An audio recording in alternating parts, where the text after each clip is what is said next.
Hello friends, thank you very much for joining me for this session. Today we're going to be talking about how you should prepare for FRM level 2. Okay, we're going to be covering a lot of these topics in detail. The first thing that we're going to be covering is what material, study material that you should be covering, you should be reading about. Second is what are the important topics that we see for each book. So I'm going to give you a gist about those topics, and that should be your ideally preparation strategy first when you're looking at those important chapters in a exam preparation way. Okay, further we'll also be talking about time management, so I'll be taking around 3-4 months time schedule and how you should go about which book you should target, and that I'll be talking in detail now. Further, we'll be also talking about how you should go about solving questions. Okay, because in FRM level 2 lot of the time there are not heavy questions available in the market as compared to FRM level 1. So the minimum question that you have, how should you go about solving those questions, is been highlighted over here. Then further, how to revise. Okay, revision is a very important part for your FRM level 2 because the content is so huge. Okay, that means you need at least 1 month of proper revision methodology that we're going to be discussing over here. And finally, some important tips for your preparation, which is going to be the closing point of our presentation today. And the first thing that we're going to be starting out with, books and preparation material. So broadly, students who are appearing for FRM level 1 either go for Swagger or Bionic Turtle. If you are appearing for level 1, then I would have definitely preferred reading you guys Swagger. But for FRM level 2, for important chapters, ideally you should go either through Bionic Turtle or through primarily your Institute book also along with your Swagger. So obviously Swagger has to be your first material that you're going to be reading, and quickly you should go about reading either the Bionic Turtle or the Garp Institute material for important chapters, which I'm going to be talking out in detail in the next few slides. Okay, so let us quickly move towards what all different important chapters that we feel for each book are available right now. So if I go to the first book, which is Market Risk. Okay, now this book is primarily a development part on the VAR book and also on the bond and bond valuation and bit of option pricing also. Okay, in this entire book, the most important chapters that I feel is primarily the first chapter, which is estimating market risk measure and volatility smile. High chances that you will get questions in these chapters every now and then. Okay, I've been hearing about these questions from these chapters coming every now and then. Okay, further, out of the 4 chapters for term structure, these 2 chapters are very important. If possible, kindly go through these chapters from the Garp Institute book. It's wonderfully given, and the concept is so clear in that book. Okay, then also there is one more chapter, which is risk metrics and hedging. Okay, this is a continuation of the DV01 concept that we learned in FRM level 1. Okay, there are also other chapters in your book 1, but these are the important chapters that you should first focus on. Okay, if I go to the credit risk part. Okay, now in credit risk, this chapter, capital structure in bank, has been added from FRM level 1. Okay, so your expected loss, unexpected loss formulas are included over there. So obviously you can definitely focus on that chapter also, because there's high chances that they might ask that 1 or 2 question related to it, because this concept has been heavily tested in FRM level 1, which is expected loss and unexpected loss. So high chances that it will again get tested in FRM level 2. Okay, then again in the entire structure of credit risk, so you'll find few chapters which are related to counterparty risk. So these are the few chapters: collateral, credit exposure and funding, and CVA. These chapters are specific to counterparty risk. Okay, these chapters are important for your exam perspective, especially the CVA part, because a lot of the previous exam had asked CVA related direct formulas questions. Okay, then there are chapters which are specific related to model. Okay, credit risk exposure, spread risk, portfolio credit. But out of them, these 2 chapters are very much important. You can expect questions related to models from this chapter of credit risk explicitly in your exam. So focus on that properly. Spread risk, you have hazard rate formula, very important for your exam. Okay, now there are a few chapters which are specific to securitization. Okay, and out of those, structured credit risk is very important. The logic about how the waterfall structure is going to be working, how the change in probability, change in correlation is going to change the value of each tranche, is very important. Okay, also understanding the securitization, it's entirely entirely a primer concept driven chapter, and also there is a case study in this chapter. High chances that this concept from this chapter will be tested for your exam. Okay, and in the exam, be ready and be prepared for questions which are combination of both credit and market risk. Okay, combination of both credit and market risk. If I go to the operation risk, this book is heavy in terms of content. Okay, further, you have to be very focused, and most important chunk about from this book is obviously your chapters related to Basel. Okay, now if I look at these chapters, these are the 3-4 chapters which are very much focusing on Basel, and you have to be clear about the concept, what is the topic, and how you should prepare. Okay, then there are few chapters which we feel that might be tested because of the changing nature of banking structure. For example, you will money laundering related chapter, then cyber resilience related chapter. So these chapters are heavy chances that they might be tested in your exam, upcoming exam. Okay, so that has to be very much clear. Then you have risk attribution, which is RAROC chapter. We have seen in the past exam they have been asking questions related to it. So definitely you should be sure about this chapter. You should be sure about the formulas from this chapter. We have purposely added a chapter related to culture.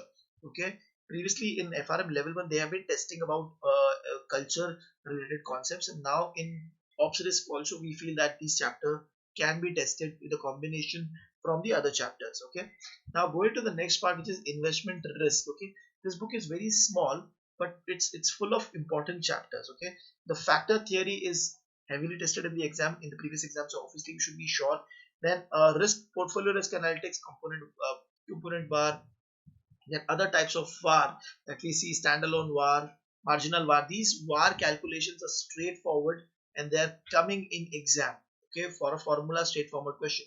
So definitely from this book, this is a very important chapter. You should not miss this chapter's calculation piece at least. Okay, then VAR and VAR budgeting is also tested, but not as heavily as the portfolio risk chapter.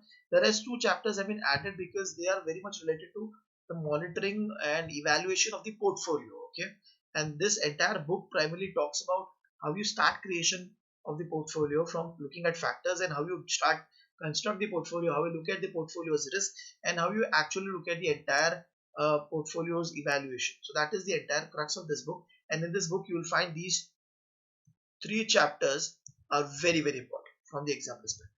Going to the next, which is current issues. Okay, now current issue has been changing every now and then, but what we have done is we have added chapters which we feel might be tested for your exam, particularly your AI related chapters and LIBOR. Since there's going to be a change with respect to the risk-free rate that we normally see. We are moving from a LIBOR to another risk-free rates. Mostly it's SOFR. So definitely the chapter related to it is heavy chances that they might ask you questions. Further, fintech is growing in the market, so they might want the new guys or the new FRM candidates to have a good grip about fintech and also the rise of digital money. Okay, so these are the important chapter that ideally you should be focusing on. Previously, obviously, machine learning was important, but I do feel that they might test in this exam heavily. Then you have liquidity risk. This is an entire new book that they have tested. Okay, so from the exam perspective, definitely you should go through this book twice, no doubt about it. But within this book, at least, we have a lot of important chapters. So the liquidity and leverage in illiquid asset, this has been moved from different book now being a part of the liquidity risk. So definitely heavily tested questions. We have to be 110% sure about the concepts on these 2 chapters at least. Okay, repo is also tested, especially your special collateral, general collateral part, special spread part is heavily tested from this chapter. Then with respect to failure mechanics of dealer banks and contingency funding, which we feel now might get tested. Okay, then also you have a US dollar shortage. This is important from the perspective of how regulators have reacted to US dollar shortage in post the crisis of 2007 and 2009. Hence, you should also be focusing on this chapter for your exam. Further, if I move towards the time management, okay, suppose you're standing on 1st July and you're appearing for November. Okay, for the May exam, the same pattern might follow from if you're standing at 1st Jan. Okay, so if suppose you're standing at 1st of July, okay, and you wish to complete the exam. Okay, the first deadline that we see is the end of July, and the second deadline is end of August, third deadline is end of September, and then you have 15th of August. So you can have these milestones. You can track your preparation as per your milestones. Okay. So now, if you are preparing for these, if you are preparing for level 2 exam, at least till the July end, you should ideally be able to cover your investment risk, okay, and market risk part. These are the book with which ideally you should start first, okay. And because there's heavy correlation with your FRM level 1, more chances that you will understand the concept in detail, okay. Then ideally you should dedicate this entire month, which is the month of August, okay, on your credit risk part and your liquidity risk part.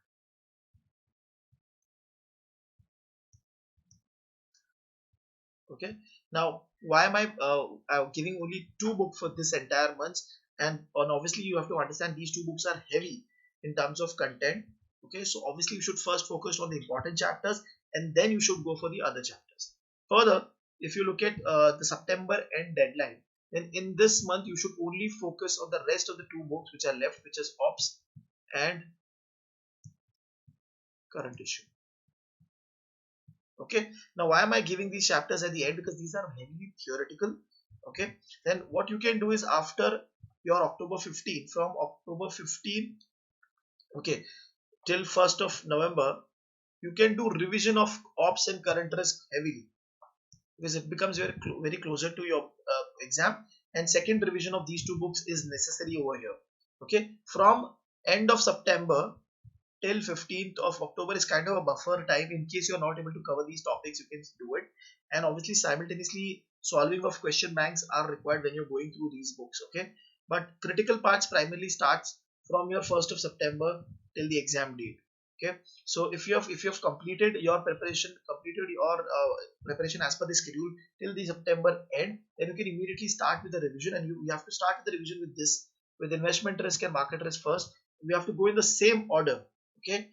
Because the ideal focus is that till the end of November, so till the end of October, you should be able to complete the reading of the entire book twice, with more focus on the important chapters. And the last 15 days, which is from the start of the November till the exam date, or the last 2 weeks primarily, you have to make sure that you should be able to do your quick revision of the book in one day, or at least 2 books in one day.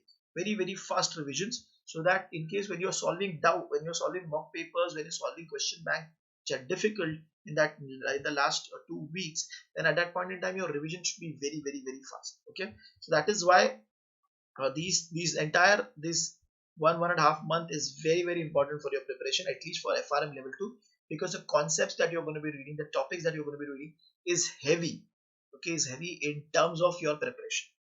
Okay, let me move towards the question bank solving. Now, please remember, for FRM level 2, the question banks are not widely available. That is first thing. Secondly, question itself, the maximum range of question that we see is around 1000 or 1500 questions. That is what you can get. Okay, obviously BT question banks should be your preference for your solving. Okay, but whenever you're solving question bank, ideally put out different markings right next to the question that you're solving. Okay. Now, if you suppose do not understand a particular question itself, then you can mark it as question mark. If you are able to understand question, but it was very unique, it was very different, you could not find it in your reading material, then you have to mark it as star. Then you can have one more signage for the question mark, which you took a lot of time to solve. And finally, there will be a section of question bank it was easy, straightforward, formula driven question. Okay. So when you're starting preparation, you definitely should be sure about this, because formula driven questions are definitely checked in your exam. Okay. Then when you're doing the revision, your focus should be on these two types of question heavily. Okay. And if time permits, you should go on these questions where you have to focus on how you can improve your speed of calculation, or how you can improve your speed of answering the question. Okay. More or less, whenever you're solving question, you have to be pretty much sure about elimination of options. Okay. This will help you in your exam, and I'll tell you that a lot of the times you will find questions which are mixed and you're not sure because you are stuck in the last 2 or 3 questions. This is where your elimination of option will help you and help you to succeed in your exam. Okay. So question bank solving is important. Now, how do you do revision for your exam? Obviously, till the time you reach September end, you should be able to identify which are your strong book, which are your weak books. Okay, and when in your strong book, you should not be making any mistake. In your weak books, make sure that you are comfortable with the important chapters. Okay, and those chapters which are not important, at least you have gone through that chapters one before the exam. Okay, formulas should be perfect. So a lot of the previous exams, FR exam, there have been straightforward formula related questions with respect to hazard rate, with respect to rate value adjustment. So those questions will definitely be asked. Those concepts will definitely be asked. So make sure that you are comfortable with that part. Revisions should be in block. So whenever you pick up the book, make sure that you revise the important chapter first, and then you should go for the non-important chapter. Because if you do not have time for your revision, then at least you'll go through the important chapters properly. Be mentally prepared for mixed questions. That means questions which are mix of market and operation risk, questions which are mixed of market and credit risk are going to be coming in your exam. Then you will also find questions related to case studies. Okay, so case study related questions might come. So in the exam, you will not find time crunch because it's only 80 questions, 4 hours of time. But the questions will be so heavy, so big that it will take a lot of time for you to grasp what exactly they're trying to ask. Okay, which all information in the question is important, which all information is not important. That is where your time is going to get. Okay, now few final important preparation tips for you guys. Okay, obviously you should focus on credit and market risk heavily. This has been our understanding that if you are good in these two books, there is high chances that you will clear the exam. Solve at least 1500 plus questions for your examination prep. There might be a situation that you might not get liquidity related questions because this is a new topic that has been added in your for your preparation heavily, but that is the case for everybody who is appearing for the exam. So do not get worried about it. There's no solution for it at the moment. Okay, focus on understanding the concepts, very important, because GARP, as you must have seen in level 1, they will try to test you on your ability to understand the concept. Okay, GARP sample papers should be solved properly because GARP is going to ask you question from every nook and corner of the curriculum. Operation risk and current issues should be revised twice before the exam because these are theory topics. Primarily, you might tend to forget about these topics. Hence, I am referring to going through these books twice at least, and that in the last 1.5 month. Second revision is very important. Case studies questions while come for your exam. So make sure that you have the mindset to solve those case studies question at least. Okay, then you have to solve all the sample papers that you might be able to get, all the past sample papers from the institute. Very important. Get a 2 week off before your exam.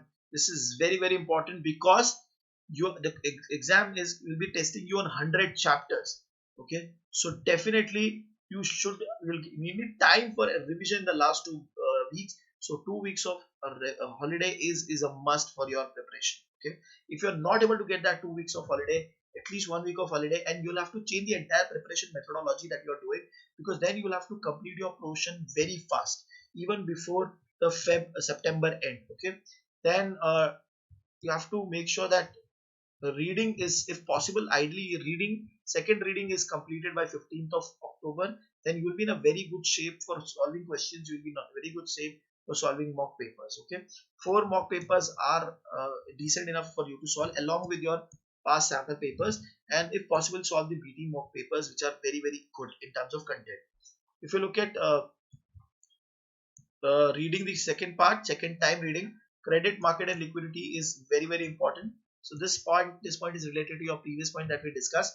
And if suppose you do not have time to do second revision, at least you should do second revision of credit, market, and liquidity for the exam. Okay, now these were the few important tips that we talked about for your preparation. Now what exactly we do, we are primarily from Intelligence, and I'll be helping you out with FRM preparation for via online sessions, via live classroom sessions in Mumbai. We have recorded sessions. We also provide you notes which is prepared from our own, and which basically consist of your institute notes, which are institute concepts. We also provide you with test series and question bank, and we do a lot of skill development related part also for our student, which includes information and product related videos and webinars. We also provide internship, okay, for students to enhance their understanding on finance concepts and new things that are coming in finance. And also we do a lot of skill enhancement workshops for students. Okay, so these are your packages for FRM and CFA part. So we do conduct live classroom sessions for FRM and CFA in Mumbai. We have online sessions available for FRM and CFA, and also we'll have recorded sessions available package for FRM and CFA. In case you still have doubts, you can reach out to our number on WhatsApp. You can reach out to us on LinkedIn also, and we'll be able to we'll be happy to help you out in terms of preparation. Thank you very much, guys.